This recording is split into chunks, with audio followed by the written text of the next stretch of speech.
नई शिक्षा के इस यूट्यूब मंच पर आप सभी व्यूअर्स का स्वागत है। सीटेट सॉल्व्ड सीरीज की इस 5वें वीडियो में आज हम सीटेट वर्ष 2011 के पेपर 2 जो कि क्लास 6 to 8 के लिए होता है, उसके हिंदी भाषा प्रथम के 30 प्रश्नों को हल करने का प्रयास करेंगे और उन पर अपनी समझ बनाने का प्रयास करेंगे। तो आइए स्टार्ट करते हैं। ये देखें आप, पी सीरीज हिंदी भाषा प्रथम। गद्यांश को पढ़कर निम्नलिखित प्रश्नों में सबसे उचित विकल्प चुनिए। मैं जिस घर में रहती थी वहाँ मेरी आदत बहुत सवेरे उठने की थी। एक दिन उतने सवेरे एक छोटा बच्चा जो शायद 1.5 साल से कम का होगा मेरे कमरे में आया। मैंने सोचा कि वह शायद भूखा होगा और उससे पूछा कि वह कुछ खाना चाहता है। उसने उत्तर दिया, कीड़े। मैंने आश्चर्य से कहा, कीड़े? जब उसने देखा कि मेरी समझ में उसकी बात नहीं आ रही है तो मेरी सहायता के लिए उसने एक शब्द और जोड़ा, अंडा। मैंने अपने मन में सोचा कि इतने सवेरे कुछ पीना चाहता है क्या? यह आखिर कहना क्या चाह रहा है? उसने फिर कहा, नीना, अंडे, कीड़े। अब मुझे पूरी बात समझ में आ गई। एक दिन पहले उसकी बहन नीना कागज़ पर अंडे की शक्ल बनाकर उसमें रंग भर रही थी। इस बच्चे की इच्छा थी कि वह भी रंग भरे, पर नीना ने गुस्से में आकर उसे भगा दिया।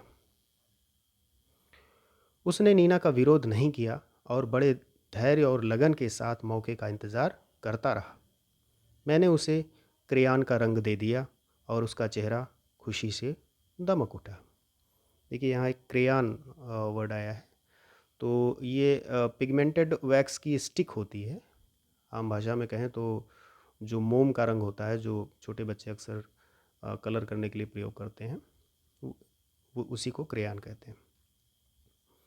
आइए आगे देखते हैं। उसने अंडे के आकार की रेखा नहीं खी उससे अंडे के आकार की रेखा नहीं खींची गई तो मैंने उसके लिए चित्र बना दिया। फिर उसने अपनी टेढ़ी मेढ़ी लकीरों से उसमें रंग भरना शुरू किया। उसकी बहन सीधी रेखाओं में रंग भरती थी और उसने कीड़े की तरह लहरदार रेखाओं में रंग भरा। मारिया मॉन्टेसरी, जो कि इसकी लेखिका हैं। आइए अब अपने प्रश्न पर चलते हैं। Question number 91। बच्चे ने कीड़े के बाद अंडा, नीना, अंडे, कीड़े शब्दों का प्रयोग किया क्योंकि वह जान गया था कि लेखिका उसकी बात समझ नहीं पाई है। दूसरा, वह रंग भरने की बात बताना चाहता था। तीसरा, वह अंडा बनाना चाहता था। और चौथा, वह कागज़ और क्रेयॉन चाहता था।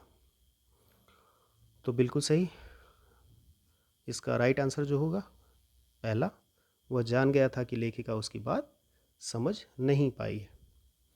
देखिए, बाकी अगर तीनों विकल्पों पर मान लीजिए आप परीक्षा के दौरान विचार करते भी हैं तो मेरा एक सुझाव है कि एक तर्क, हालांकि गद्यांश से इसका उत्तर बिल्कुल ठीक ठीक आ गया है। मैं ये कह रहा हूँ इसलिए कि मान लीजिए आप फोर्थ ऑप्शन पर चले गए कि वह कागज़ और क्रेयॉन चाहता था, सपोज दैट, तो यही थोड़ा सा आप तर्क करें कि बाकी तीनों का जो समर्थन है वो पहली बात तो इस प्रश्न से नहीं हो रहा है, लेकिन अगर स्थापित भी करना चाहें हम तो ये कीड़े कहना, पहले जब उसने कीड़े कहा शुरू में, या बहुत ज़्यादा अंडे तक कहने तक में ये तीनों बातें समाहित हो जा रही हैं। ठीक, बाकी जो यात्रा उसने कीड़े से चलकर अंडा कहने और फिर उसके बाद इस पूरे सेंटेंस को नीना, अंडे, कीड़े कहने की जो पूरी यात्रा उसने की है, वो यात्रा लेखिका को समझाने के लिए की है। वह भी समझ रहा था कि शायद मैं अपनी बात समझा नहीं पा रहा हूँ, तो उसको वो विस्तार देता गया और अंततः जब नीना, अंडे, कीड़े ये बात उसने कही तो अब लेखिका को बात समझ में आ गई। ठीक। तो ये इन तीनों का समर्थन यहाँ नहीं है, तो इसलिए ये ऑप्शन नहीं होंगे। आइए आगे बढ़ते हैं। 92 92 अनुच्छेद से पता चलता है कि 1.5 साल के बच्चे, पहला ऑप्शन, तस्वीरें चाहते हैं, दूसरा कागज चाहते हैं, तीसरा संप्रेषण के लिए कथ्य के मुख्य शब्दों का प्रयोग करते हैं।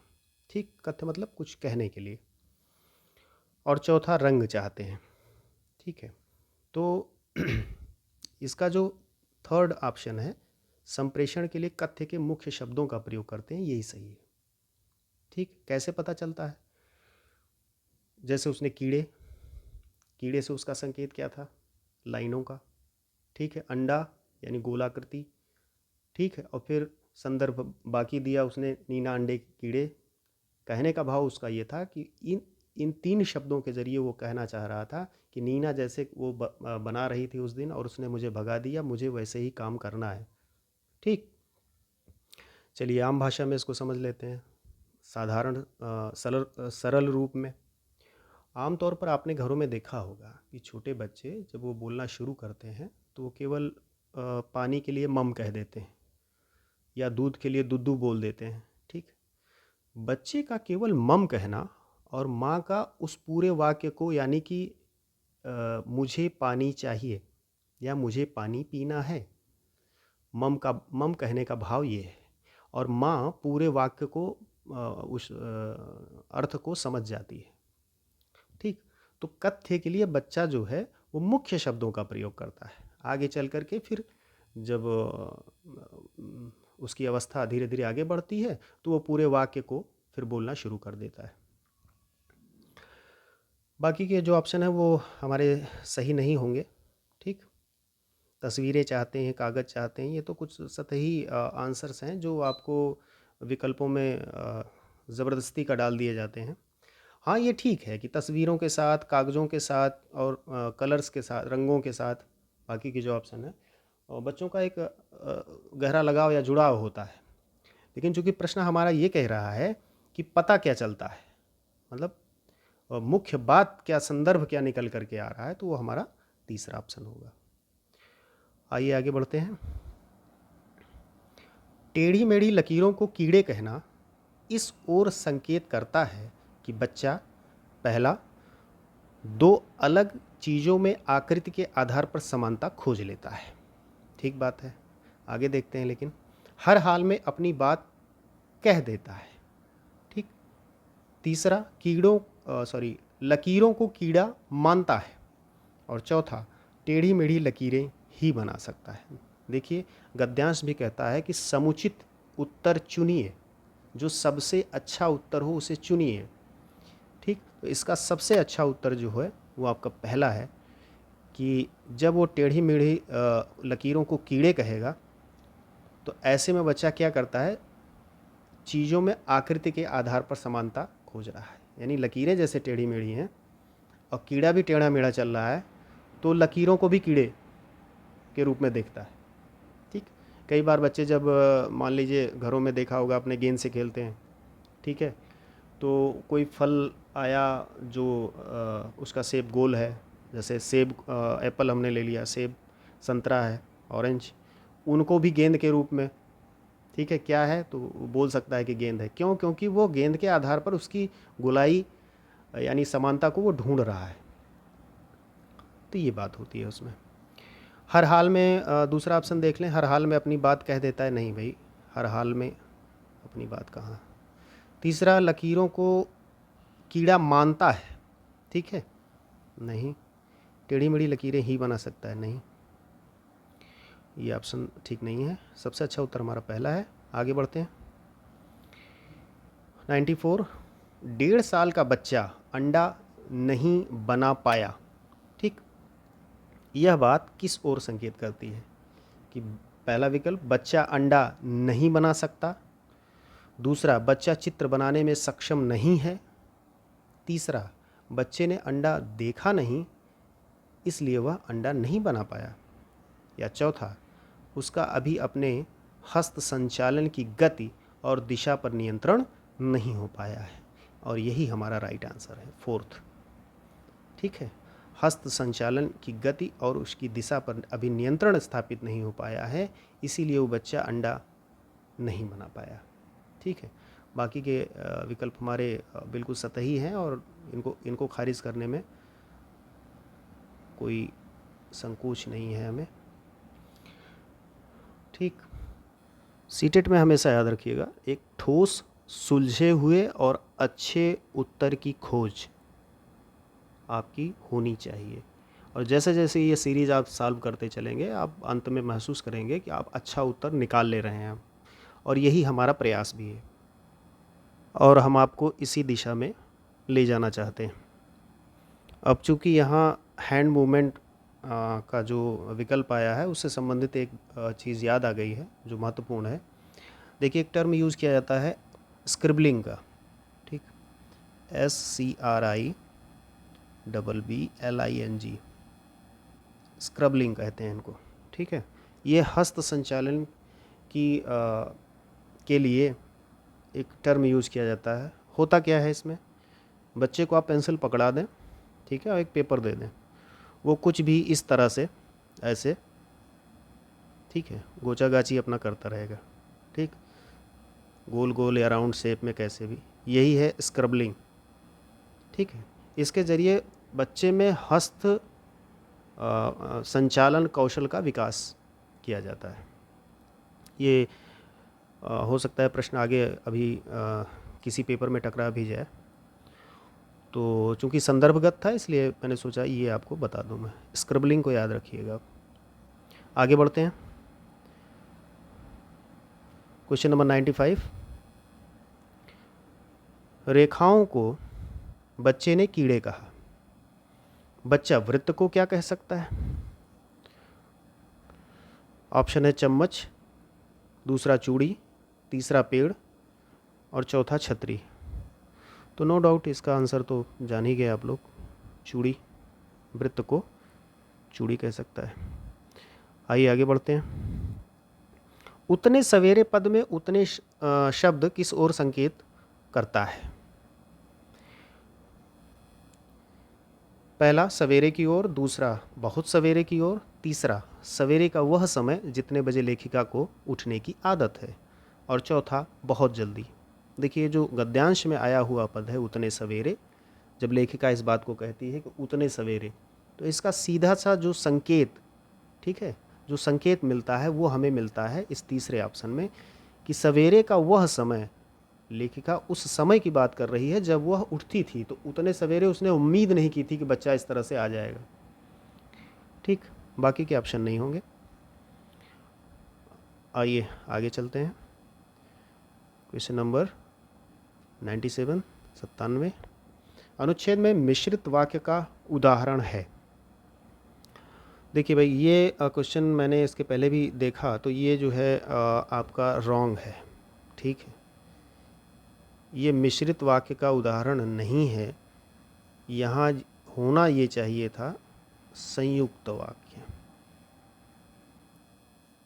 ठीक है, ये कहीं कुछ मिसप्रिंट हुआ। अब बाद में इस प्रश्न के साथ क्या किया गया होगा मुझे जानकारी नहीं है कि इसके नंबर सबको डिस्ट्रीब्यूट किए गए या इसको कैंसिल किया गया, लेकिन ये जो है संयुक्त वाक्य का उदाहरण है। आइए मैं पढ़ दे रहा हूँ इसको। अनुच्छेद में मिश्रित वाक्य का उदाहरण है। पहला, उसने नीना का विरोध नहीं किया और बड़े धैर्य और लगन के साथ मौके का इंतज़ार करता रहा। दूसरा, यह आखिर कहना क्या चाह रहा है। तीसरा, अब मुझे पूरी बात समझ में आ गई। चौथा, मैंने आश्चर्य से कहा, कीड़े। तो देखें, ये तीनों तो होंगे नहीं, और पहली बात कि ये मिश्रित है नहीं, ये है संयुक्त, तो यही मामला फंस गया। ठीक, ये गलत है। तो अब इस हिसाब से देखा जाए तो अगर यहाँ संयुक्त होगा तो ये इसका पहला ऑप्शन सही हो जाएगा। उसने नीना का विरोध नहीं किया और बड़े धैर्य और लगन के साथ मौके का इंतज़ार करता रहा। नीचे के तीनों विकल्प दूसरा, तीसरा और चौथा नहीं होंगे, ये सरल के अंतर्गत आएंगे, सरल वाक्य। आइए देख लेते हैं वाक्य के भेदों को, चूँकि ये उसी से टॉपिक से आया हुआ सवाल है। तो वाक्य के भेद को बस केवल 3-4 लाइनों में समझने का प्रयास करते हैं। देखिए, जो वाक्य भेद है, ठीक, उसके 2 भाग हो जाते हैं, पार्ट हो जाते हैं, या कह लें कि दो तरह की दृष्टि हो जाती है। पहला, रचना की दृष्टि से हम उसका वर्गीकरण करते हैं, और दूसरा अर्थ की दृष्टि से करते हैं। रचना यानी निर्माण की दृष्टि से। जब आप किसी वाक्य का निर्माण करने लगें, आप स्वयं रचना करें, तो किस तरह से उन वाक्यों को आपस में बांधते हैं, ठीक है, यही है रचना की दृष्टि। तो रचना की दृष्टि से जो वाक्य के भेद होंगे वो होंगे, पहला 3 भेद। पहला सरल, दूसरा मिश्रित, और तीसरा संयुक्त। यानी सरल वाक्य, दूसरा मिश्रित वाक्य, तीसरा संयुक्त वाक्य। और उधर अगर दूसरे पहलू से देखा जाए, अर्थ की दृष्टि से, तो अर्थ की दृष्टि से कई भेद हो जाते हैं, लगभग 8 है उनकी संख्या। तो उसमें जैसे आपका विधिवाचक वाक्य हो गया, कोई विधान कर रहे हैं आप उसमें, या प्रश्नवाचक हो गया, ठीक है, जिसको अफर्मेटिव और निगेटिव सेंटेंस हो गए आपके, इच्छावाचक हो गया, संकेतवाचक। कभी जब वाक्य रचना पर बात करेंगे किसी वीडियो में, तो वहाँ हम लोग इसकी विस्तार से चर्चा करेंगे। पर अभी समझने की दृष्टि से दो तरह की शाखाएं बटी। तो हमें पहली शाखा यानी रचना की दृष्टि वाली शाखा पर अपना फोकस करना है, क्योंकि ये जो सवाल आया हुआ है मिश्रित वाक्य का, ये वहीं से है। तो रचना की दृष्टि से 3 तरह के आपके भेद निकल करके आए: सरल, मिश्रित और संयुक्त।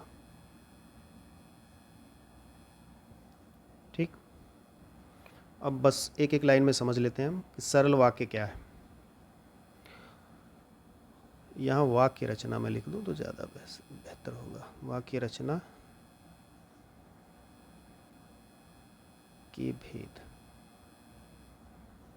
ठीक, सरल वाक्य वह है, सीधी सी बात, जिसमें एक कर्ता हो और एक क्रिया हो। देखिए, कर्ता को कहीं कहीं उद्देश्य भी कहा जाएगा, ठीक है, तो आप भ्रमित मत होइएगा, कर्ता या उद्देश्य। जो कोई वाक्य में भाई उद्देश्य किसका होता है? कर्ता का ही होता है, वही कोई क्रिया करना चाहता है, ठीक है। जैसे मोहन आम खाता है, उद्देश्य किसका बन रहा है यहाँ पर? मोहन का बन रहा है। क्रिया क्या हो रही है? खाने की हो रही है। तो कर कौन रहा है? कर्ता ही कर रहा है। तो इसीलिए उसको उद्देश्य कहा जाता है, क्योंकि उसी के पास ये रहता है। और दूसरा होता है विधेय, यानी क्रिया, जिसका विधान किया जाए। और विधान किसका किया जाएगा? किसी क्रिया का किया जाएगा। तो कर्ता के लिए उद्देश्य टर्म भी यूज़ होता है, और क्रिया के लिए उधर विधेय पद यूज़ होता है या टर्म यूज़ होता है, ये जानते रहिएगा। तो जहाँ एक कर्ता हो और एक क्रिया हो, वह हो गया आपका सरल वाक्य। या जिस वाक्य में एक उद्देश्य हो और एक विधेय हो, वो सरल वाक्य। जैसे उदाहरण के रूप में, मैं जाता हूँ, तुम बैठे हो, ठीक है, आदि आदि कई सारे उदाहरण बनाए जा सकते हैं। तो मैं जाता हूँ, मैं कर्ता, और क्रिया क्या हो रही है? जाने की, और एक ही क्रिया है, एक ही कर्ता है। सरल वाक्य का उदाहरण हो गया। आइए तो दूसरे पर आते हैं अपने। सरल हो गया, मिश्रित पर। देखिए, मिश्रित कहिए या मिश्र वाक्य कहिए, इसका अर्थ ही होता है मेल। मिश्र का मतलब मेल। और मेल यहाँ पर सवाल उठता है कि फिर मेल भाई किसका? तो मेल सरल वाक्य से के अधीन किसी अन्य वाक्य का अगर मेल हो जाए, यानी सरल वाक्य उस वाक्य में हो ही, और उसके उपवाक्य के रूप में या सहायक के रूप में एक वाक्य और आप ले आकर के जोड़ दें उसमें, तो मेल हो गया। तो मिश्रित वाक्य वह होता है जिसमें एक साधारण वाक्य के अतिरिक्त उसके अधीन या आश्रित के रूप में कोई दूसरा एक अंग वाक्य होता है, ठीक है, पार्ट के रूप में होता है। जैसे, वह कौन है जो मुझे बुला रहा है? मिश्रित वाक्य हो गया। वह कौन है, यहाँ मुख्य वाक्य है। उसका सहायक वाक्य का क्या है? कौन है जो मुझे बुला रहा है। ठीक है, यह उपवाक्य या सहायक वाक्य हो गया। तो इस तरह से यह मिश्रित वाक्य का उदाहरण हुआ। अब आइए संयुक्त को देखते हैं। तो संयुक्त में जिस वाक्य में कह लीजिए कि साधारण यानी सरल वाक्य भी हों और मिश्रित वाक्य, इन दोनों का मेल हो जाए, जब साधारण वाक्य और मिश्र वाक्य दोनों मिल जाएं, ठीक है, और मिलें कैसे? उसमें कोई बीच में एक संयोजक पद लग जाए, जैसे और इत्यादि के द्वारा। ठीक है, अभी उदाहरण से आपको और अच्छे से क्लियर हो जाएगा। तो कुल मिलाकर सरल या मिश्रित वाक्य आपस में मिलें और कैसे? एक संयोजक अव्यय के द्वारा मिलें और जैसे संयोजक अव्यय के द्वारा मिलें तो वह हो जाता है संयुक्त वाक्य। तो इसका एक उदाहरण देखें। जैसे मैं गांव से लौटा कि अचानक दादी की तबीयत खराब हो गई और उनको अस्पताल तक ले जाना पड़ा। तो इस तरह से ये संयुक्त वाक्य का उदाहरण और भी बहुत प्रकार से रचना की जा सकती है, समझा जा सकता है उसको।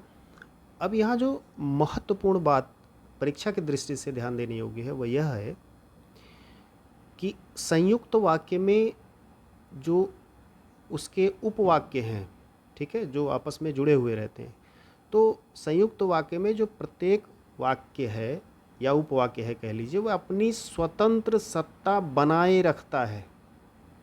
मतलब वो डिपेंडेंट नहीं होता एक दूसरे पर। अगर आप उसको बीच से कट भी कर दें, ठीक है, हटा दें, तो वहाँ एक वाक्य जो है वो अपना अर्थ दे देता है। लेकिन मिश्रित वाक्य के साथ ऐसा नहीं है, क्योंकि वहाँ सहायक या जो आश्रित वाक्य है अपने में कोई पूर्ण या सार्थक अर्थ नहीं देता।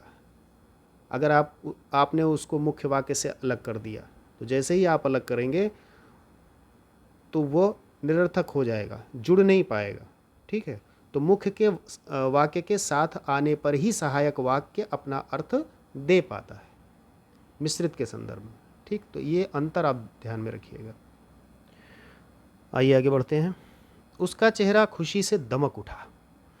वाक्य में 98 क्वेश्चन है। उसका चेहरा खुशी से दमक उठा, वाक्य में रेखांकित अंश के स्थान पर कौन सा मुहावरा आएगा? ठीक है, पहला है खिल उठा, दूसरा खुश हो गया, तीसरा खुशी से फूला ना समाया और चौथा गदगद हो गया। ठीक, तो इसको तो आप सभी जानते होंगे। खिल उठा, इसकी जगह पे खुशी से दमक उठा की जगह पे अगर खिल उठा रख दें तो ये मुहावरा सफिशिएंट होगा, पूरा अर्थ भी दे देगा। तो यहाँ कुछ समझने जैसी बात मैं समझ रहा हूँ है नहीं। तो आइए हम सीधे आगे बढ़ते हैं। प्रश्न संख्या है 99। इतने सवेरे कुछ पीना चाहता है क्या? वाक्य में कुछ शब्द है अनिश्चय संख्यावाचक विशेषण, दूसरा प्रश्नवाचक सर्वनाम, तीसरा अनिश्चयवाचक सर्वनाम और चौथा निश्चयवाचक सर्वनाम।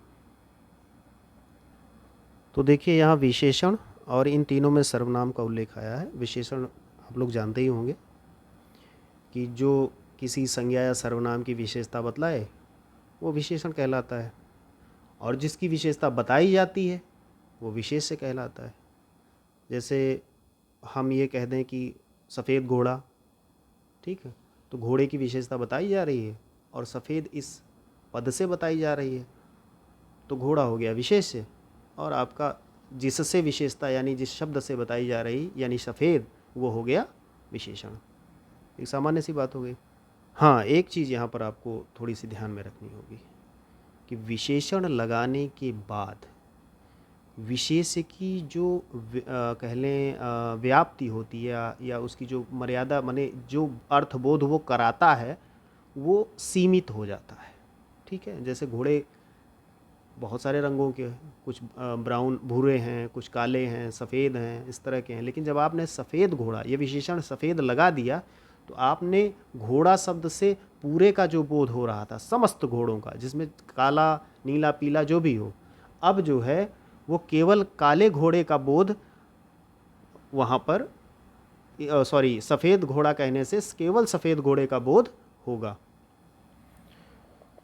अब आइए विशेषण के भेद देख लेते हैं, चूँकि विकल्प में वही चीज़ आई हुई है। तो विशेषण मुख्य रूप से जैसे सार्वनामिक विशेषण हो गए, गुणवाचक, संख्यावाचक। अब देखिए इस तरह से भेद प्रभेद हैं, तो यहाँ टॉपिक काफ़ी डिटेल हो जाएगा, तो वहाँ तक हमारी आवश्यकता भी नहीं है। कुल मिलाकर जो भी भेद प्रभेद हैं, आप यूँ मान लें कि उनमें से जो संख्यावाची विशेषण है उसी का एक उपभेद है निश्चित संख्यावाचक, अनिश्चित संख्यावाचक या परिमाण बोधक। 3 आते हैं। कहने का मतलब यहाँ मैं लिख दूँ संख्यावाची विशेषण। तो अब इसके 3 भेद जो हो गए वो निश्चित संख्या, सॉरी निश्चित, दूसरा आपका हो जाएगा अनिश्चित संख्यावाची विशेषण, सॉरी यहाँ पर चित होना चाहिए, अनिश्चित, और तीसरा आपका हो जाएगा परिमाण बोधक। ठीक, शॉर्टकट में हमने लिख दिया है निश्चित संख्यावाची विशेषण, अनिश्चित संख्यावाची विशेषण और परिमाण बोधक विशेषण। अब देखिए उनमें से एक विकल्प यहाँ पे ये आया हुआ है आपका अनिश्चित संख्यावाचक विशेषण। ठीक है, कुछ के संदर्भ में। अब आइए थोड़ा सा केवल सर्वनाम को समझ लेते हैं, फिर इस प्रश्न को टटोलते हैं कि इसका सही उत्तर हमारा क्या है। जैसा कि आप सभी जानते हैं कि सर्वनाम जो है संज्ञा के स्थान पर जो प्रयुक्त किया जाए उसे हम सर्वनाम शब्द कहते हैं। और जैसा कि नाम से ही स्पष्ट है, सर्वनाम जो सबका नाम हो। ठीक, जैसे मैं, तुम, इधर, सॉरी, यह, वह, ये सभी की। अब मैं शब्द मैं भी अपने लिए इस्तेमाल करता हूँ, आप भी इस्तेमाल करते हैं, पुल्लिंग भी इस्तेमाल करता है और स्त्रीलिंग भी इस्तेमाल करती हैं। ठीक है, मैं आई, मैं गई, और मैं कहूँगा कि मैं आया, मैं गया, इस तरह से। तो ये तो सर्वनाम हो गया। अब सर्वनामों के अगर भेदों की बात करें तो कुल 11 तरीके के भेद हमारे सामने आते हैं, जिसमें पुरुषवाचक सर्वनाम होते हैं, कुछ निजवाचक होते हैं, अनिश्चयवाचक होते हैं, निश्चयवाचक होते हैं, प्रश्नवाचक, संबंधवाचक। ठीक, तो इनके ये भेद प्रभेद होते हैं, उस पर कभी विस्तार से किसी वीडियो में चर्चा की जाएगी। अभी केवल आप इतना जानिए, वो उनमें से 3 तरह के भेद यहाँ दिए गए हैं। ठीक, ये 3 तरह के भेद यहाँ पर आपके सामने, इतना आप समझ लें इसको। अब आइए प्रश्न पर अपने विचार करते हैं और सही उत्तर तक पहुँचते हैं।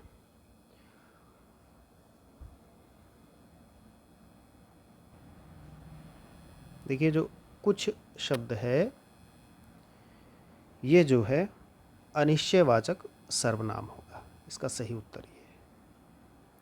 क्यों है? क्योंकि पहला और तीसरा 2 ही विकल्प हैं जिनके होने की संभावना थी। पहले में दिक्कत क्या हो गई? ये हो गया संख्यावाची।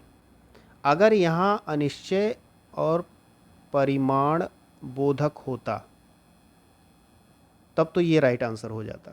पहला अनिश्चय परिमाण बोधक विशेषण होता तो ये राइट आंसर हो जाता। क्यों अनिश्चय? अनिश्चय का मतलब यहाँ क्या है? जहाँ मात्रा निश्चित ना हो, जहाँ चीज़ें, मतलब यूँ समझ लें, जहाँ चीज़ें निश्चित ना हो। कुछ शब्द अनिश्चय की ओर संकेत करता है। तो संख्यावाची में क्या दिक्कत आई भाई? संख्यावाची में दिक्कत ये है कि पीने की बात की जा रही है। ठीक है, तो आप जानते होंगे कि चीज़ें जो है काउंटेबल और अनकाउंटेबल के रूप में रहती हैं। ठीक, काउंटेबल जो जिसकी गणना की जा सके, वह जिसकी काउंटिंग हो सके, और दूसरी वो चीज़ें होती हैं जिनकी काउंटिंग नहीं हो सकती। जैसे वाटर है, पानी है, आप उसको काउंट नहीं कर सकते, माप सकते हैं आप। ठीक है, तौल सकते हैं आप, या कह लें कि उसका परिमाण आप बता सकते हैं। परिमाण का मतलब माप, तो परिमाण बोधक होते हैं वो, न कि संख्यावाची। तो ये मामला यहाँ गड़बड़ हो गया। अनिश्चय तो है लेकिन संख्यावाची नहीं हो सकता, ठीक है, क्योंकि यहाँ पीने की बात की जा रही। तो ये ऑप्शन आपका कट हो गया। तो ऐसी दशा में आपका तीसरा विकल्प जो अनिश्चयवाचक सर्वनाम है ये सही हो जाएगा, ठीक। अब प्रश्नवाचक सर्वनाम दूसरा विकल्प जो है वो आप जानते हैं होगा नहीं। जहाँ कोई सवालिया निशान लगाया जाए, वो सवाल किए जाए, वही प्रश्नवाचक होता है। और निश्चयवाचक होगा नहीं चौथा विकल्प आपका, क्योंकि कुछ शब्द निश्चयवाचक नहीं होता, अनिश्चयवाचक होता है ना। तो इस तरह से इसका जो राइट आंसर हुआ हमारा 99 का, वो हुआ तीसरा, अनिश्चयवाचक सर्वनाम।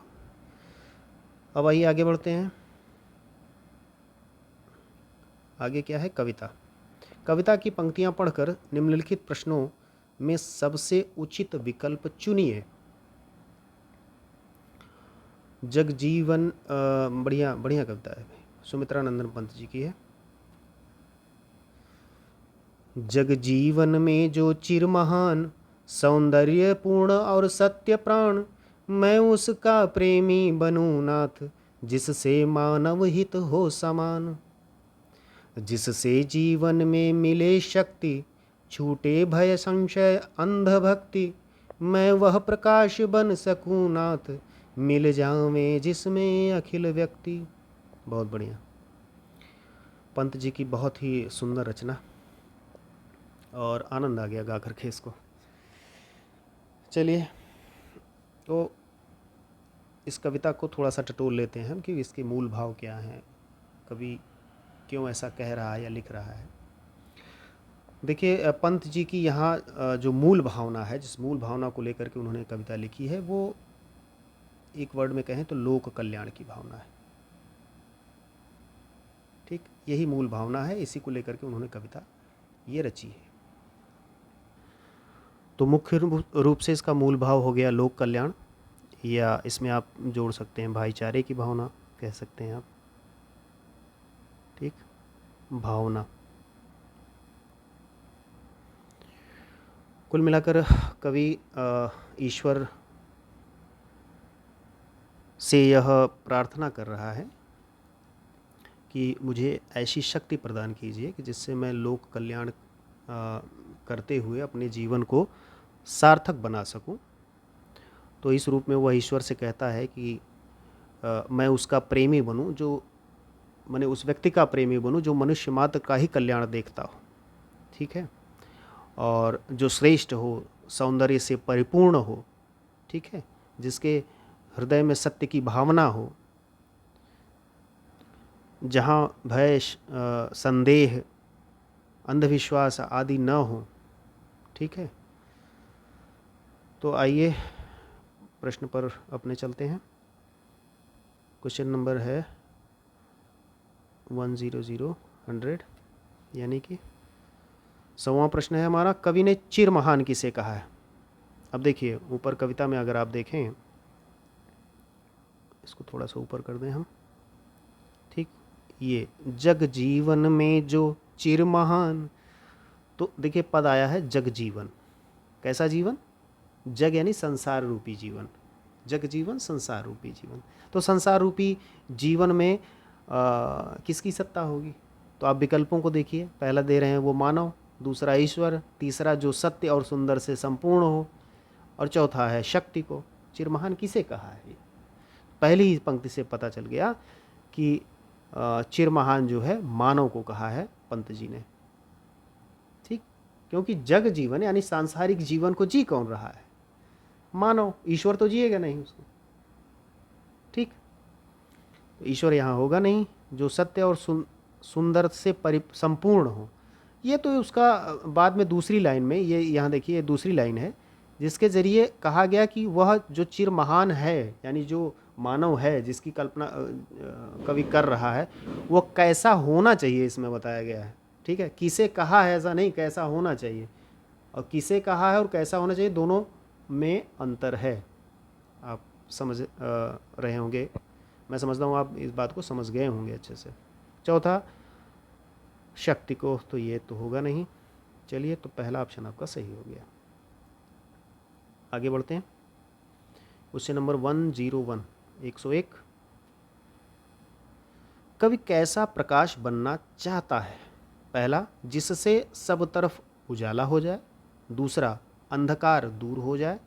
तीसरा, जो जीने की शक्ति देता है। और चौथा, जिसमें मनुष्य सभी भेदभाव भुलाकर एक हो जाते हैं। ठीक, तो आप देखिए, जहाँ प्रकाश की बात आई है कविता में, कहाँ है? मैं वह प्रकाश बन सकूं नाथ, मिल जावें जिसमें अखिल व्यक्ति। ठीक, तो भावना क्या है? सॉरी, थोड़ा और ऊपर कर दें इसको। जिसमें सभी मनुष्य जो है वो सभी भेदभाव भुला करके एक हो जाते हैं, ऐसा प्रकाश कवि बनना चाहता है।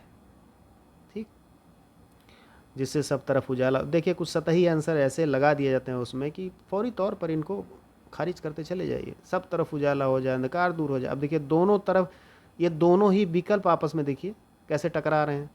एक में कहा जा रहा है उजाला हो जाए और दूसरे में कह रहा है अंधकार दूर हो जाए। तो भैया दोनों बतिया एक तो है। तो ये इन इन चीज़ों की जब आप एक दो बार प्रैक्टिस कर लेंगे ना इस साल सीरीज़ के ज़रिए, तो आपकी समझ का विकास अच्छा हो जाए, कैसे हमें पिक करना है अपने राइट आंसर को। जो जीने की शक्ति देता है, नहीं, सबसे अच्छा आंसर आपने जो खोजा है फोर्थ, वो सही है। आगे चलिए। 102, कवि ने अखिल व्यक्ति का प्रयोग क्यों किया? वजह क्या रही? पहला ऑप्शन, कवि समस्त विश्व के व्यक्तियों की बात करना चाहता है। दूसरा, कवि अमीर लोगों की बात करना। भैया ऐसा कुछ उल्लेख आया ही नहीं है, इसको तो ऐसे पढ़ा कीजिए और ऐसे काट दिया कीजिए। ठीक है, रिजेक्ट कर दीजिए इसको। कवि भारत के व्यक्तियों की ओर संकेत करना चाहता है। देखिए भैया, अखिल शब्द जो है वो भारत को ही नहीं बताता, संपूर्ण विश्व को बता रहा है। ठीक है। कवि सांसारिक बात करना चाहता है। नहीं भैया, कहाँ फंसे पड़े, केवल भारत नहीं, कवि समस्त विश्व के व्यक्तियों की बात करना चाहता है। पहला, अखिल व्यक्ति से तात्पर्य एक समस्त विश्व के व्यक्ति, यानी पूरे वसुधैव कुटुंबकम की भावना से कवि चल रहा है। पूरी वसुधा अर्थात इस पृथ्वी को ही अपने कुटुंब अर्थात परिवार की तरह मान रहा है। वसुधैव कुटुंबकम, वसुधा एव कुटुंबकम। आगे बढ़ते हैं। कविता के किस किस अंश में तर्कहीन आस्था का उल्लेख हुआ है? ठीक है, ये देखिएगा, शब्द है तर्कहीन आस्था। पहला, छूटे भय संशय अंध भक्ति। दूसरा, मिल जावें जिसमें अखिल व्यक्ति। और तीसरा, मैं वह प्रकाश बन सकूं नाथ। चौथा, जिससे मानव हित हो समान। तो देखिए, ये अंध भक्ति टर्म आता है ना, इसका मीनिंग ही यही है, अर्थ ही यही है, तर्कहीन आस्था। अगर किसी व्यक्ति पर आप बगैर तर्क किए भरोसा कर रहे हैं तो वही अंधभक्ति कहलाती है। ठीक है, उसकी उपासना कर रहे हैं, पूजा कर रहे हैं, उसको मान रहे हैं, ठीक है, और लॉजिक बिल्कुल नहीं लगा रहे हैं, तो वही कहलाती है अंधभक्ति। पहला ऑप्शन आपका राइट हो जाएगा 103 का, बाकी नहीं होंगे, पहले से ही क्लियर हो गया। आगे बढ़ते हैं। 104, 104 प्रश्न संख्या, कवि ने कविता की पंक्तियों के अंत में विस्मयादि बोधक चिन्ह का प्रयोग क्यों किया है? विस्मयादि बोधक का, ठीक है, देखिए आप कई जगह उन्होंने लगाया ना, इधर आप कविता में देखिए ये, तो देखिए ये विस्मयादि बोधक जो चिन्ह है वह कई तरह के भावों को प्रकट करने के लिए के काम में आता है, या प्रकट करता है कह लीजिए। जैसे विस्मय या आश्चर्य, अथवा कहीं कहीं करुणा, ठीक है, हर्ष यानी उत्साह के अर्थ में आता है। यहाँ जो आया है वह जो है इच्छा को प्रकट करने के, मतलब सद्भावनाएं भी, इच्छाएं भी प्रकट की जाती हैं इसके माध्यम से, तो ये इच्छा प्रकट करने के लिए यहाँ पे आया है। तो आपका दूसरा विकल्प जो ये इच्छा प्रकट करने के लिए है ये सही होगा, बाकी का विकल्प नहीं होंगे। पहले में है तुकांत बनाने के लिए, तो नहीं भैया, तुकांत तो यहीं से बन गया। अब देखिए इसके यहाँ महान आया, यहाँ प्राण आया, और इस तरह से शक्ति आई यहाँ पर, यहाँ भक्ति आ गई, ये तुकांत है। ठीक है, तुकांत विस्मयादि बोधक से नहीं बनता। इससे कविता का सौंदर्य बढ़ता है, नहीं ऐसा कुछ नहीं है। पूर्ण विराम की लीक से हटने के लिए देखिए फर्जी का विकल्प लगाए पड़े। तो आपका 104 का हो गया दूसरा ऑप्शन सही। आइए आगे बढ़ें। कविता का मूल भाव क्या है? देखिए इसकी चर्चा की जा चुकी है। कविता का मूल भाव जो है वो कल्याण है, या फिर कह लीजिए लोक कल्याण है। और दूसरा कह रहे हैं कि अमरदान की प्राप्ति नहीं, विश्व परिवार की भावना नहीं, मतलब ये है, ठीक है, लेकिन मूल रूप से जो है कल्याण है, लोक कल्याण है।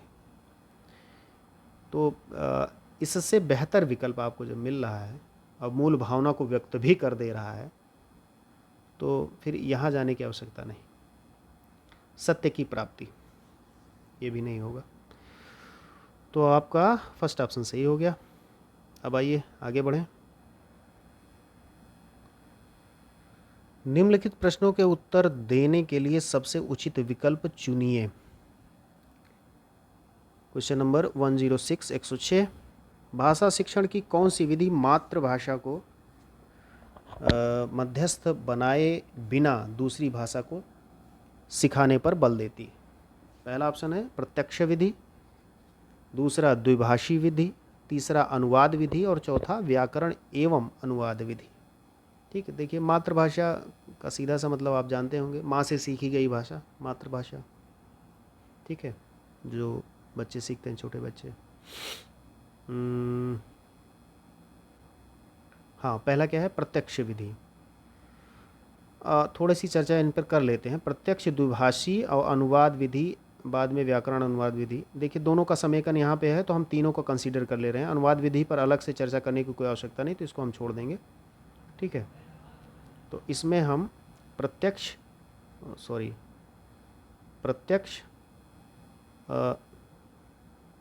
फिर से गलत हो गया, प्रत्यक्ष, द्विभाषी और अनुवाद व्याकरण विधि, इन तीनों की चर्चा करते हैं। तो शुरुआत हम करते हैं व्याकरण एवं अनुवाद विधि से। देखिए जब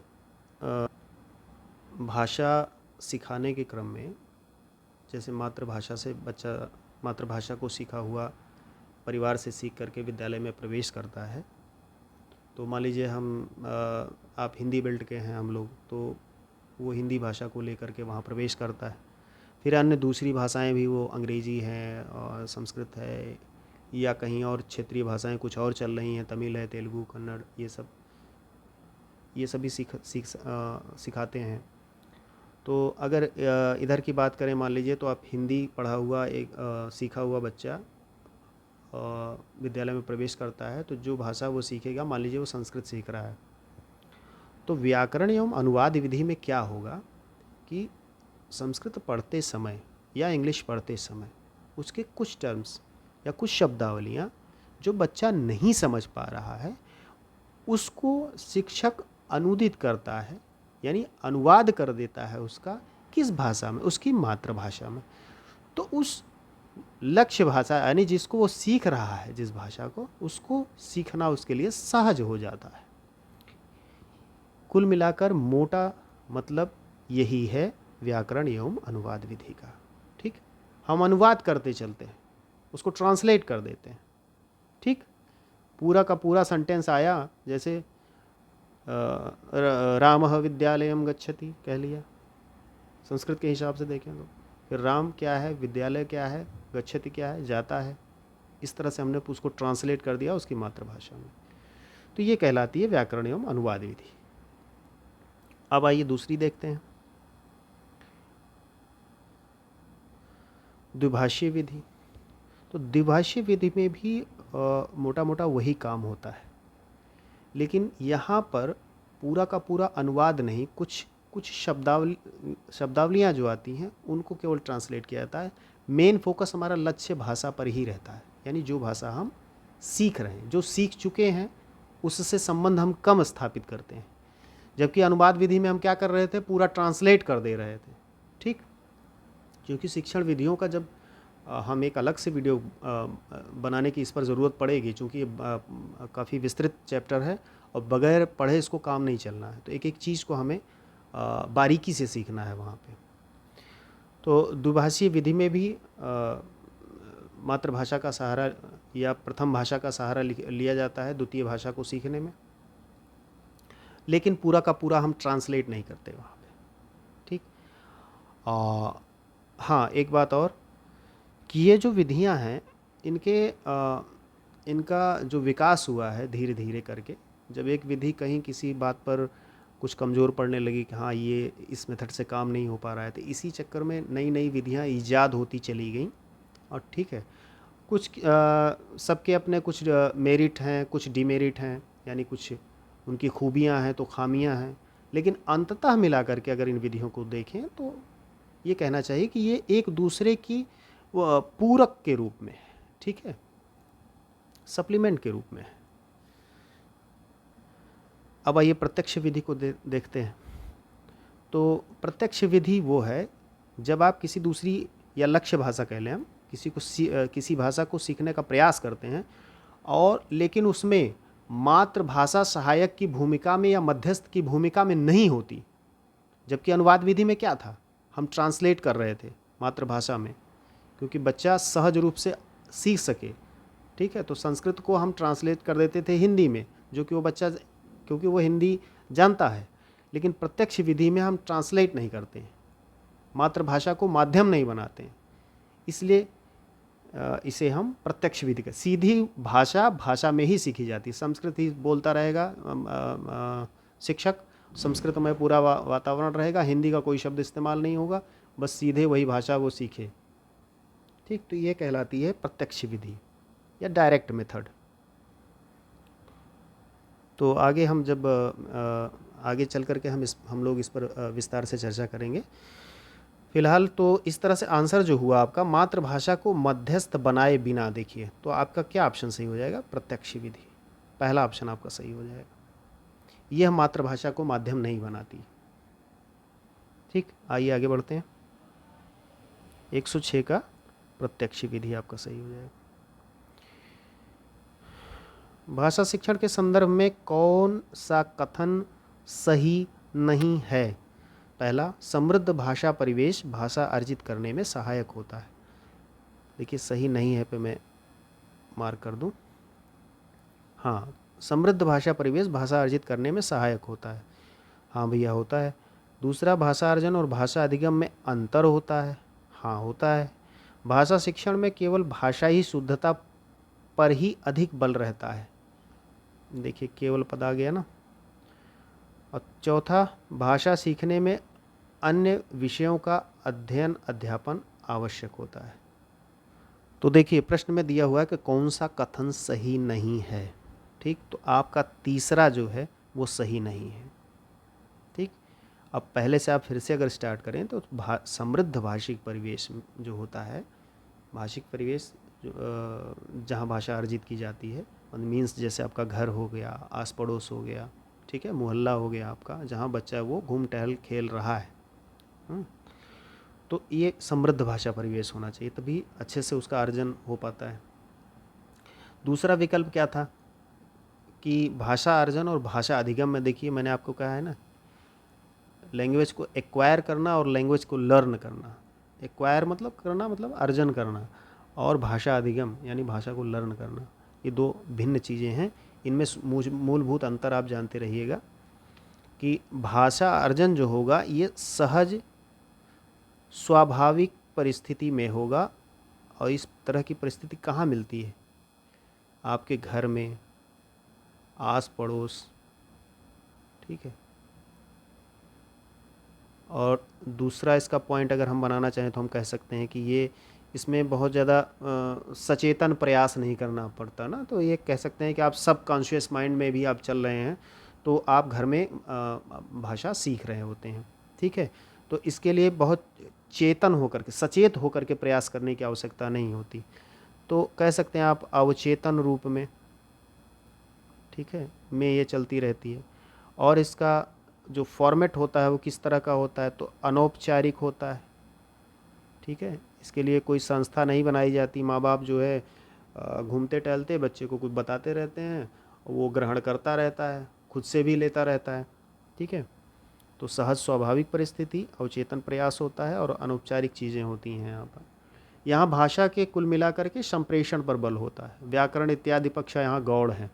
माता पिता कभी व्याकरण पढ़ाते आपने देखा नहीं होगा छोटे बच्चों को। ठीक है। बस वो आना जाना ये सब क्रियाएं सिखाते रहते हैं, बेटा इसको बोलो, ऐसे करो। बच्चा भी सीखता रहता है, स्वयं सक्रिय रहता है वो।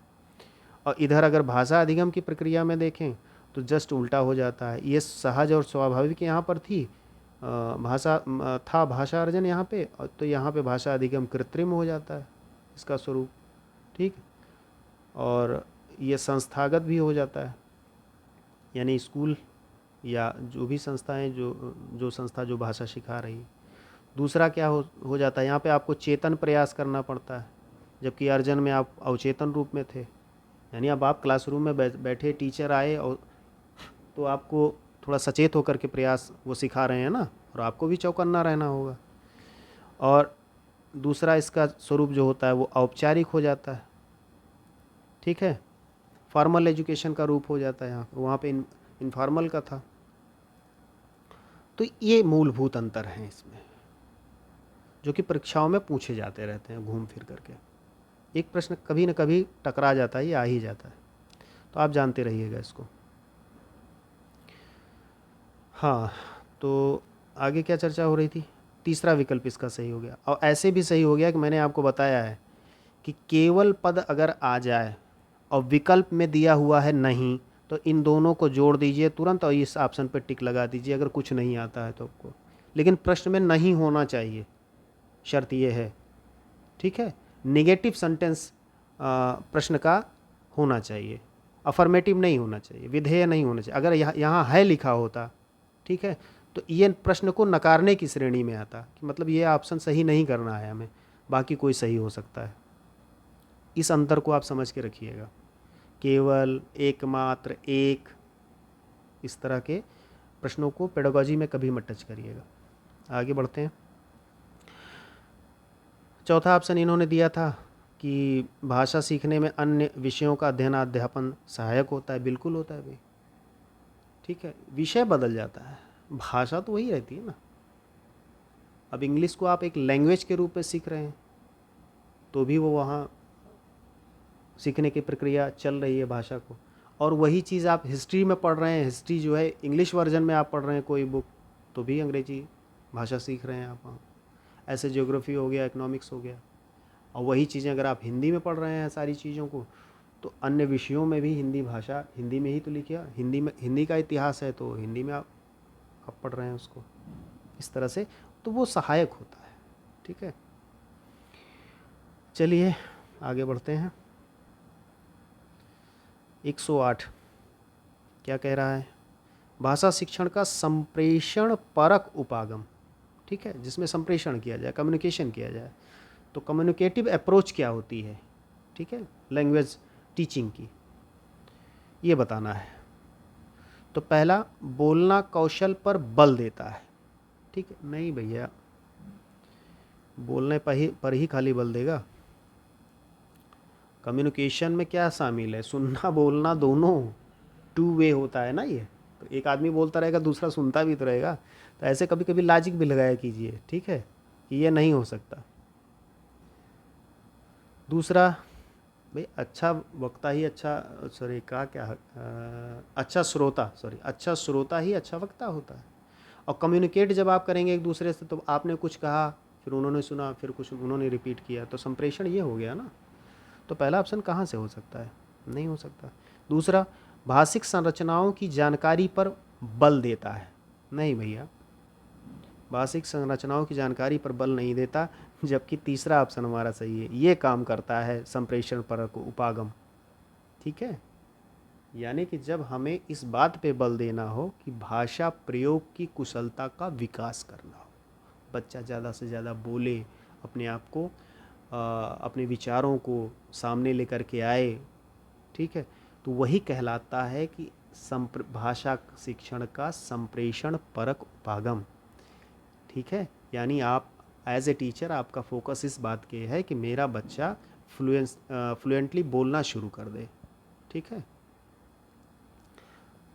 तो संदर्भ में भाषा प्रयोग की कुशलता पर बल देता है।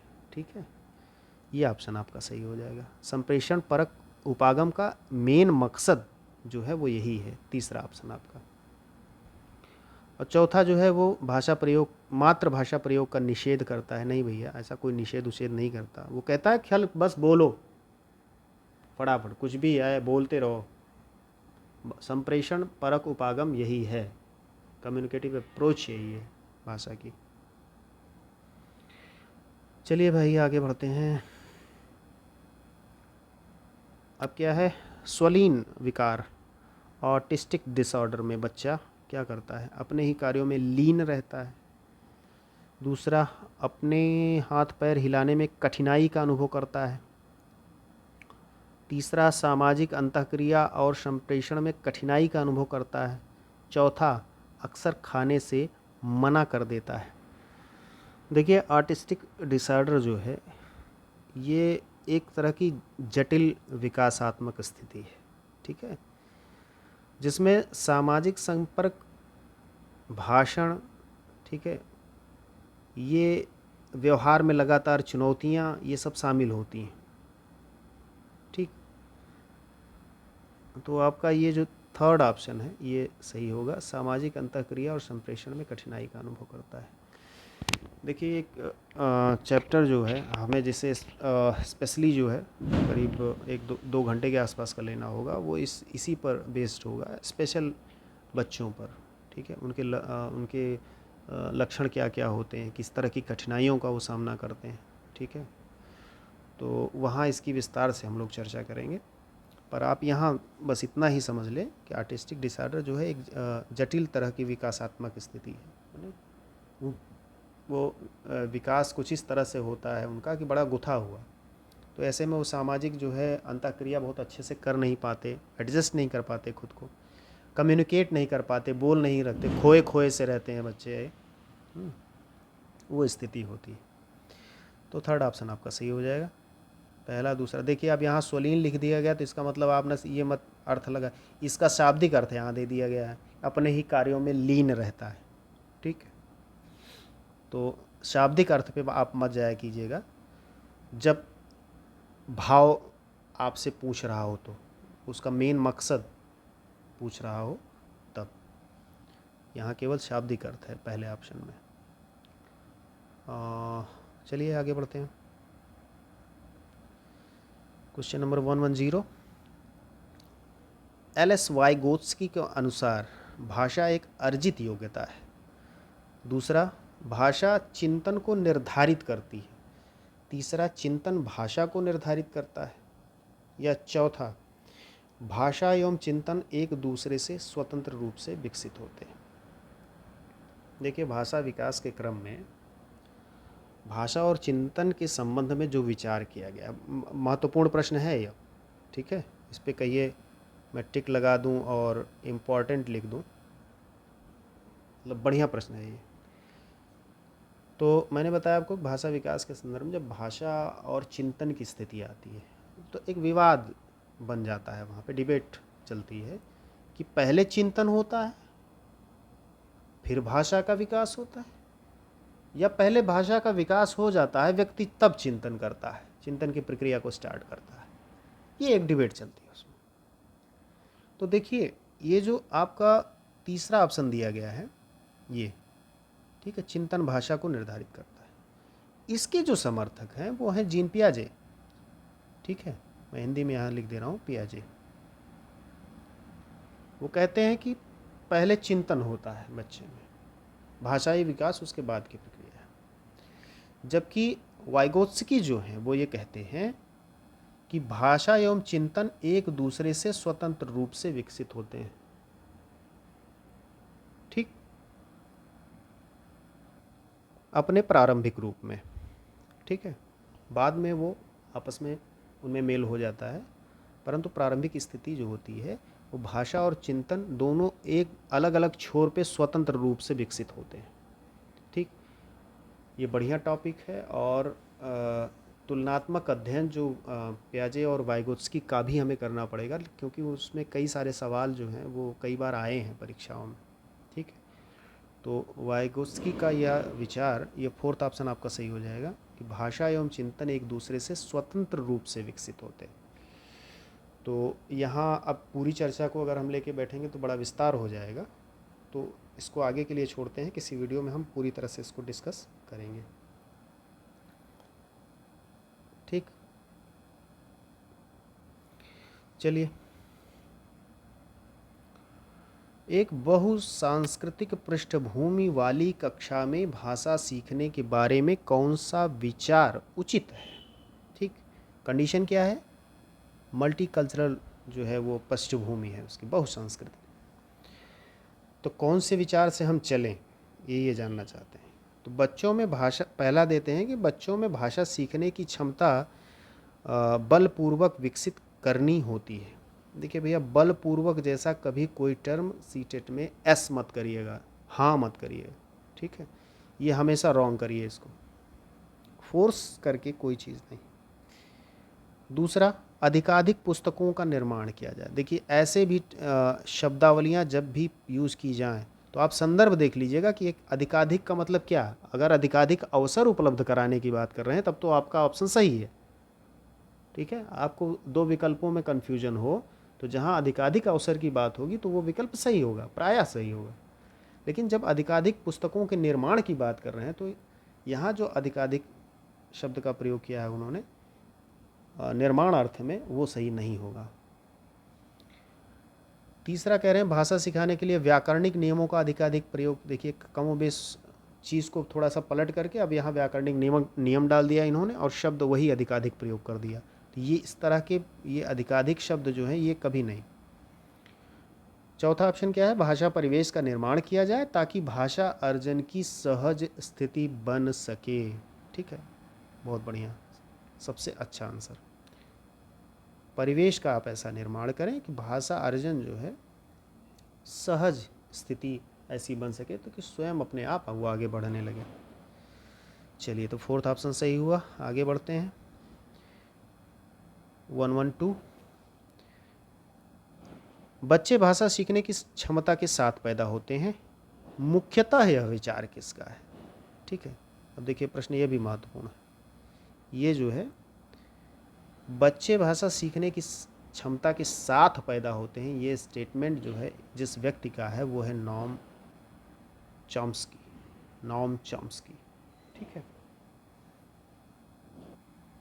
तो नॉम चॉम्स्की का नाम और उनका ये स्टेटमेंट कि बच्चे सीखने की क्षमता के साथ पैदा होते हैं आपके लिए महत्वपूर्ण है। और जब भी पेडागॉजी की बात होगी, शिक्षण शास्त्र की बात होगी और इस तरह के प्रश्न आएंगे पेडागॉजी में, चाहे वो सीटेट में हो या अन्य परीक्षाएं जो रीट इत्यादि हैं, यूपी टेट है या पेडागॉजी का जो भी केवीएस एनवीएस में, तो उस दृष्टि से ये प्रश्न कई बार पूछा जाता है, आता रहता है, तो आप इसका ध्यान रखिएगा।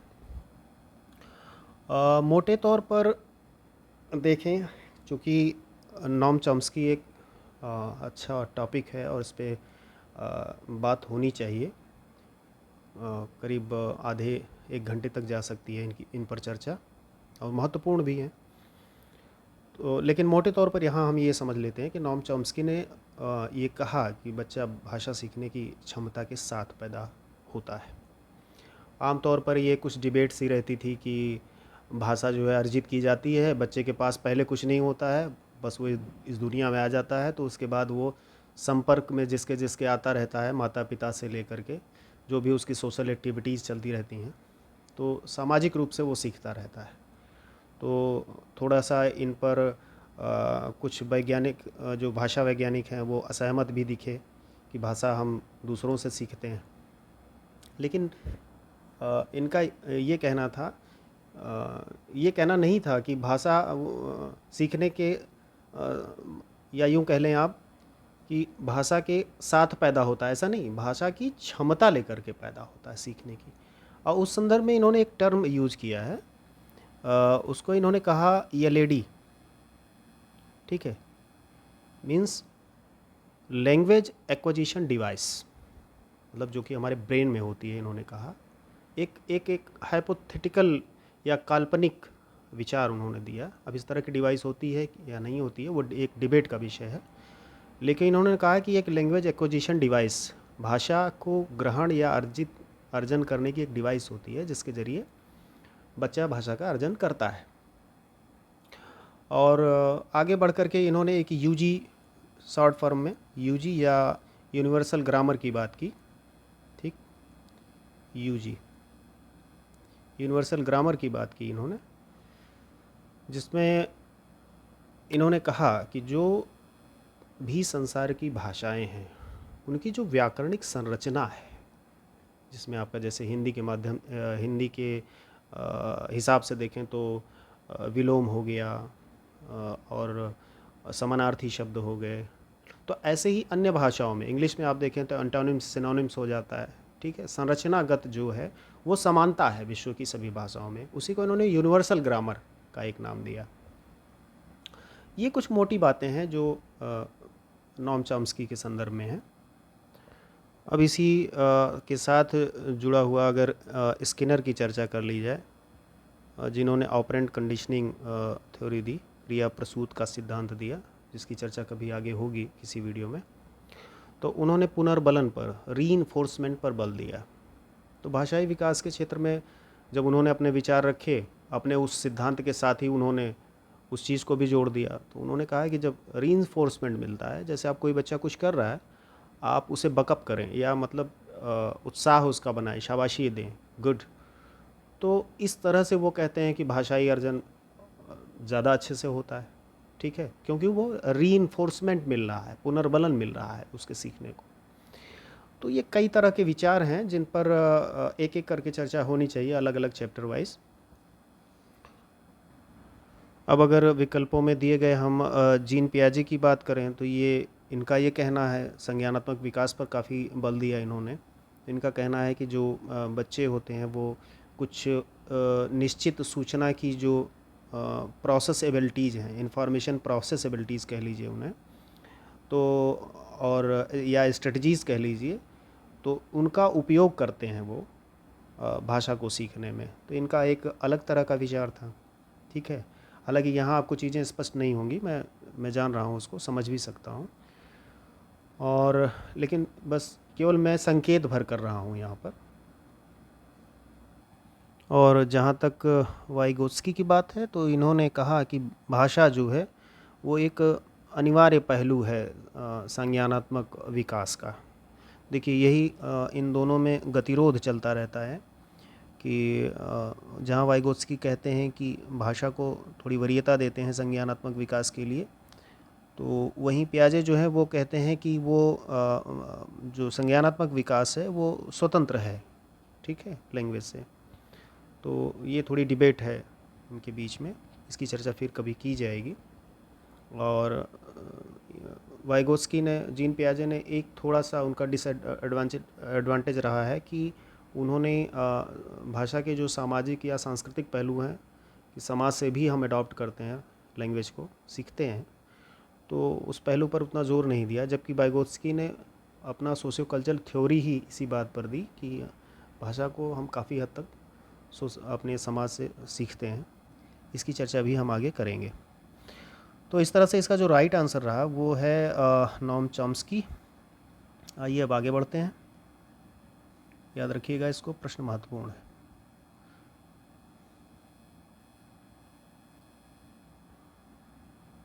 क्वेश्चन नंबर 113, लोकगीतों को भाषा की कक्षाओं में स्थान दिया जाना चाहिए। ठीक है, शुड बी की बात हो रही है, क्योंकि इससे बच्चे संस्कृतिगत विशेषताओं से परिचित होते हैं। ठीक है, आगे, लोकगीतों को बढ़ावा देना शिक्षण का मुख्य उद्देश्य है। नहीं भैया, ऐसा तो मुख्य उद्देश्य तो नहीं है, हाँ सहायक हो सकता है। इस हिसाब से ये आंसर, ये विकल्प अच्छा नहीं लग रहा है। ठीक है, सहायक हो सकता है, मुख्य नहीं। आगे देखते हैं, लोकगीत गाए जा सकते हैं इसलिए स्थान देना चाहिए। तो ये तो आप बिल्कुल सतही आंसर ला करके विकल्प, इसमें सतही विकल्प लगा रहे हैं।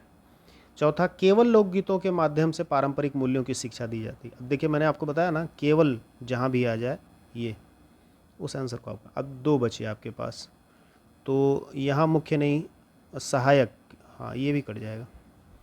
पहला, इससे संस्कृतिगत विशेषताओं से परिचित होते हैं।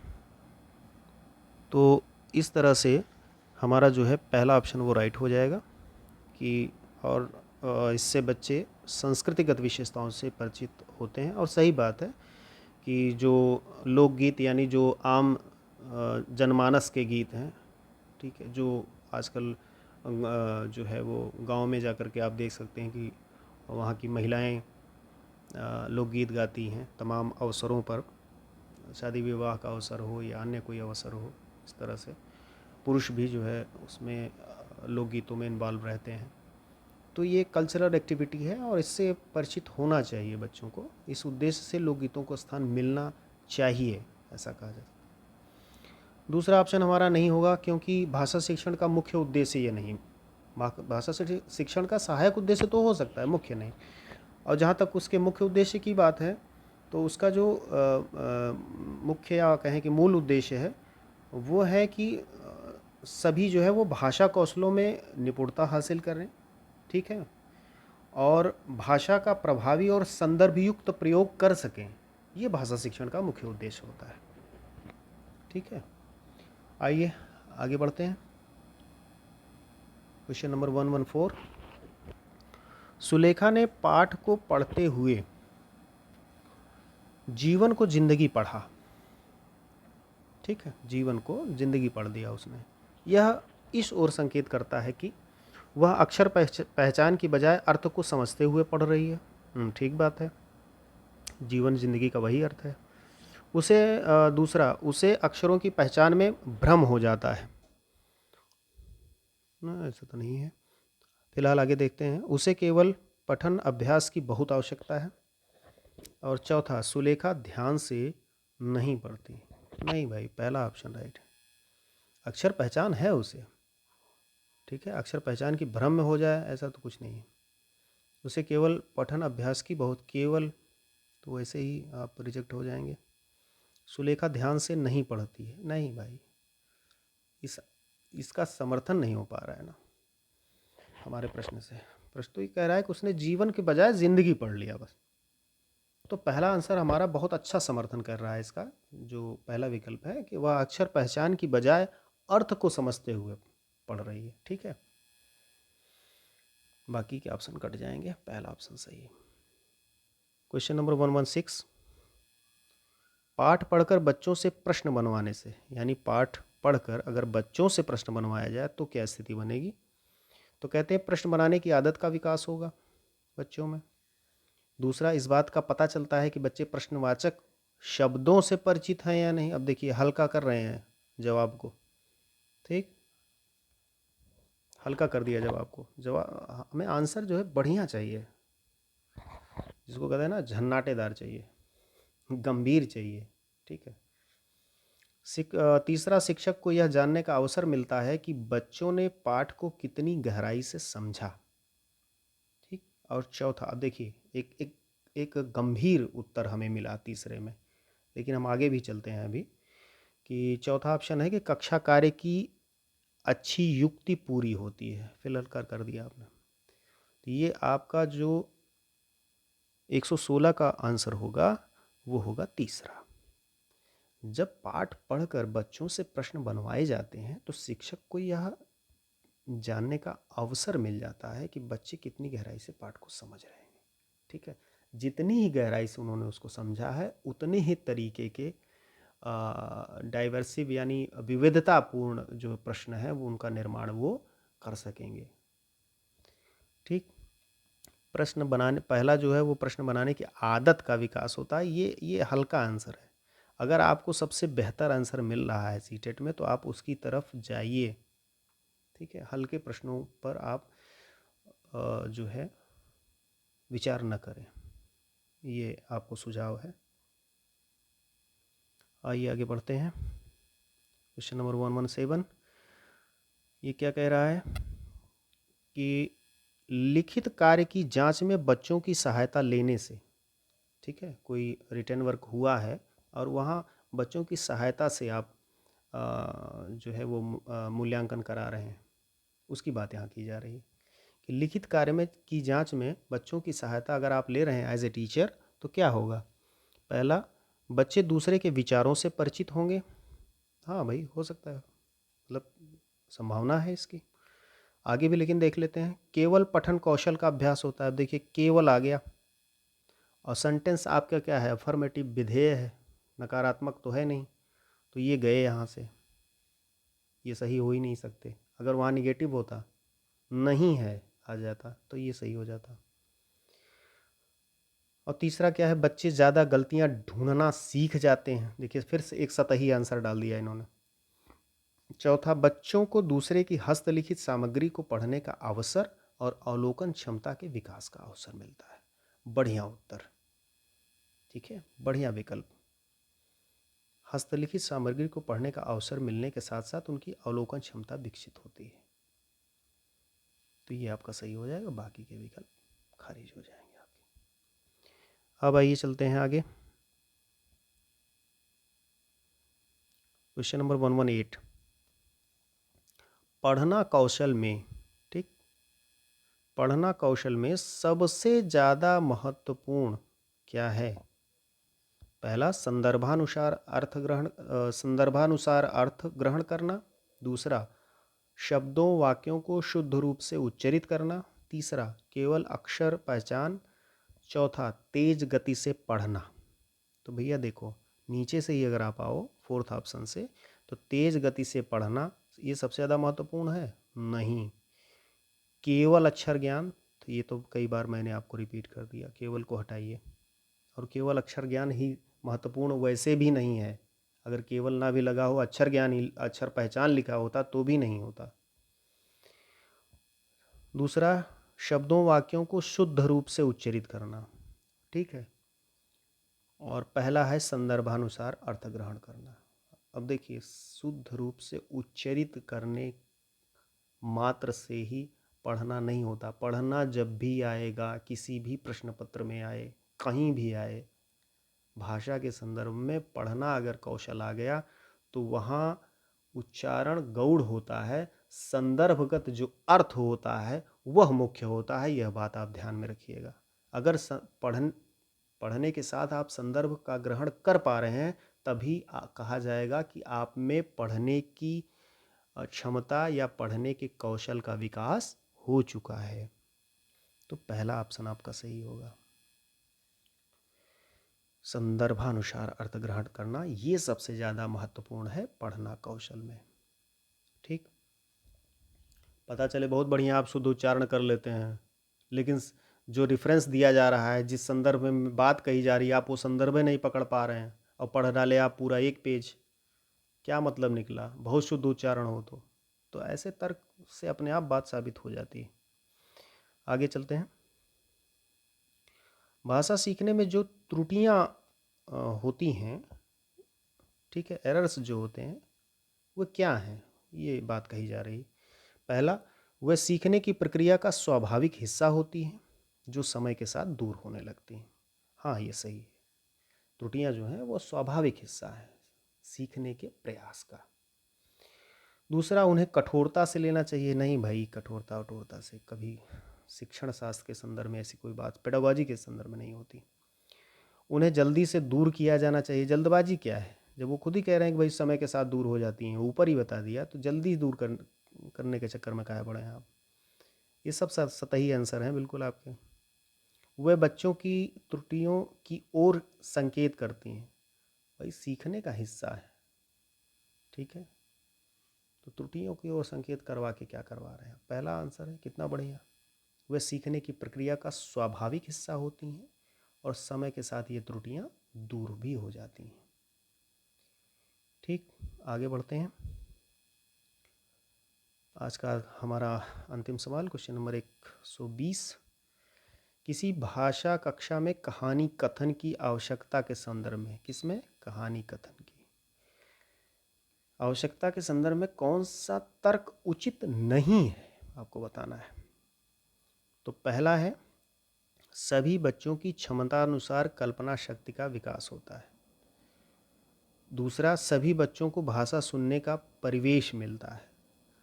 तो हाँ, ये तो सही है, सभी बच्चों को भाषा सुनने का परिवेश मिलता है कहानी के माध्यम से। कहानी कथन मतलब कहानी कहना, तो ये तो सभी को मिलता है। सभी बच्चों की क्षमता को ध्यान में रखते हुए यह उचित नहीं है। नहीं भाई, कहानी तो रोचक विषय है, सबके लिए है, ठीक है। किसी भी तरह की क्षमता हो, औसत दर्जे का हो, चाहे बहुत तीव्र बुद्धि का बालक हो, कहानी चीज़ ही ऐसी के इंटरेस्ट रखते हैं। इसीलिए कहा जाता है कि छोटे बच्चों को कहानियाँ, चाहे घरों में माता पिता या अगर आप शिक्षक हैं तो बीच बीच में स्कूलों में भी कहानी सुनाइए। इससे उनका भाषाई विकास बड़ा ज़बरदस्त होता है, कल्पना शक्ति, चिंतन शक्ति का विकास उनके होता है, ठीक है। और कहानी सुनाने के बाद सवाल जवाब या बातचीत जारी रखिए कि फिर ऐसा होता तो क्या होता, फिर उसमें कौन गया, ऐसे सवाल। चौथा, बच्चों को शब्द भंडार के विकास के अवसर प्राप्त होते हैं। ठीक है, हाँ बिल्कुल, शब्द भंडार भी उनका बढ़ता है, उसका विकास होता है, नए नए शब्द आ जाते हैं उसमें। राजा रानी आ गया, परी को समझ गया, ठीक है। जानवरों की कहानियाँ चल रही हैं तो जानवरों के नाम उसके ब्रेन ने कंसीडर कर लिए, उतने जानवरों के नाम याद हो गए, उनके लक्षण याद हो गए, कौन जंगली है कौन पालतू है, ये तक कॉन्सेप्ट आ जाता है उसका। तो ये तीनों नीचे के होंगे, जो नहीं होगा वो होगा पहला वाला। इसलिए ये हमारा क्या होगा, इसका पहला ऑप्शन हमारा राइट होगा, यानी सभी बच्चों की क्षमता अनुसार कल्पना शक्ति का विकास होता है, यही कहानी के संदर्भ में क्या है, उचित नहीं है। ठीक, तो इस तरह से ये सीटेट सॉल्व सीरीज़ का 5वां वीडियो यहीं समाप्त होता है। उम्मीद है चीज़ें आपको पसंद आ रही होंगी। अपने सुझाव कमेंट बॉक्स में हमें देना न भूलें, जो भी हो। और आप सभी से अपेक्षा है कि आपका सहयोग और समर्थन इस तरह हमें और प्यार हमें मिलता रहेगा। तो आज के लिए बस इतना ही, मिलते हैं नेक्स्ट वीडियो में। आप सभी को एक अच्छे भावी शिक्षक के रूप में हार्दिक शुभकामना। धन्यवाद।